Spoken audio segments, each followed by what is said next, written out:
பிரியமான பாஸ்டர்களே, உங்களுக்கும் உங்கள் குடும்பத்துக்கும் இந்த புத்தாண்டு வாழ்த்துக்களை கொண்டு வருவதில் பெரிய சந்தோஷம் அடைகிறேன்.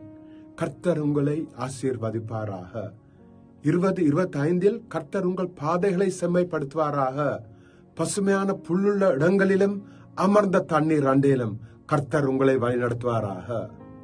இந்த உள்ளத்துல ஒரு முக்கியமான ஒரு காரியத்தை கர்த்தர் வைத்திருக்கின்றார். நாங்கள் ஒரு அருமையான நல்ல காலத்திற்கு வரப்போகின்றோம் என்று.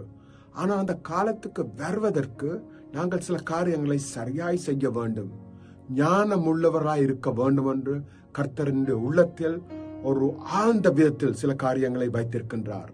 தீத்து கிரேத்த நாட்டில் இருக்கும் பொழுது அங்கே தீத்து 1:2 கிரேத்தர்களை பற்றி இவ்வாறு கூறப்படுகின்றது: அவர்கள் ஓயா பொய்யர், துஷ்ட மிருகங்கள், பெருவயிற்று சோம்பேறிகள் என்று.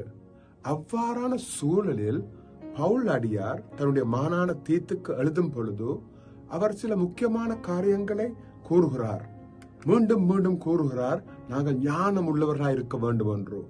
தீத்து 2:2 அவர்கள் சிரேஷ்ட முதிய புருஷர்களுக்கு ஞானமாக வாழுங்கள் என்று சொல்லுகிறார். அவ்வாறே முதிய பெண்களுக்கு தேவன் கனப்படுத்தும் விதமாய் வாழுங்கள் என்று சொல்லுகிறார். இளம் பெண்களுக்கு புத்தியுள்ளவராய் வாழுங்கள் என்று சொல்கிறார். அவ்வாறே வாலிபர்களுக்கு ஞானமாக வாழுங்கள் என்று அங்கே தீத்து 2:6 கூறுகிறார். பிள்ளைகளை பற்றி மட்டும்தான் ஒன்று கூறவில்லை. ஏனென்றால் முதிர்ச்சி என்பது ஞானம் உள்ளவர்கள் என்பதற்கு ஒரு சமனானதா இருக்கின்றது. பிள்ளைகள் பிழை விட அவர்களுக்கு இடம் இருக்கு. இந்த பொல்லாத உலகத்தில் நாங்கள் வாழும் பொழுது எங்களுடைய வாழ்க்கை ஞானம் உள்ளதாகவும் நீதியுள்ளதாகவும் தேவ பயபக்தி உள்ளதாகவும் என்று அவர் அங்கே கூறுகிறார். நாங்கள் ஞானமாக வாழும் பொழுது அதில் அழகான கனிகளை நாங்கள் காணுகின்றோம். முதலாக நாங்கள் ஞானம் உள்ளவராக இருக்கும் பொழுது தேவனை வெட்கப்படுத்தாமல் வாழுக கூடுதலாக இருக்கின்றது. ஆகவே தீத்து 2:5 அப்பொழுது அவர்கள் தேவனுடைய வார்த்தையை வெட்கப்படுவதில்லை என்று கூறுவார். ஆனால் நேர்முறமாக நாம் தேவனுடைய வார்த்தையை மேலே உயர்த்துகிறோம் ஞானமுள்ள வாழ்க்கையினூடாக. அது தீத்து 2:7 காணப்படுகிறது. ஆனால் அதற்கு மேலாக நாங்கள் ஞானம் உள்ளவராய் வாழும் பொழுது இயேசு கிறிஸ்துவை சுவர்ந்து கொள்ளுவோம் என்று அங்கே வார்த்தை கூறுறது. அவரை அழகாக்கின்றோம். அவருக்கு நாங்கள் ஒரு அட்ராக்ஷனா இருக்கிறோம், மக்களுக்கு அவர்களை கவர்ந்து கொள்வதற்கு. ஆகவே பிரியமானவர்களே, நாங்கள் ஞானமாக வாழ்வதற்கு சில முக்கிய அம்சங்களை பற்றி கூற விரும்புகிறேன். நீங்கள் உங்களுடைய தனிப்பட்ட விதத்துல வாழ்க்கையில எவ்வாறாக வாழ வேண்டும் என்று நீங்கள் பரிசுத்தாவிடம் கேளுங்கள்.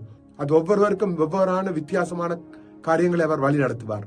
ஆனால் பொதுவாக 3 காரியங்கள் நாங்கள் அங்கே ஆத்துமாக்களை ஆதாயப்படுத்துவது ஞானம் உள்ளதென்று நீதிமொழிகள் 11:30 கூறப்படுகின்றது. இந்த வருஷத்தில் நாங்கள் ஆத்துமாக்களை ஆதாயப்படுத்திக் கொள்வோம், தனிப்பட்ட விதத்தில் சபையாக. 2வது, நாங்கள் நேரத்தை மீட்டுக் கொள்ள வேண்டும். அப்படியானால் காலம் பொல்லாதவைகளாக இருந்தால் நீங்கள் காலத்தை பிரயோஜனப்படுத்திக் கொள்ளுங்கள். ஒரு நாளும் நாங்கள் இதை பிரயோகம் இல்லாமல் செலவழிக்க கூடாது.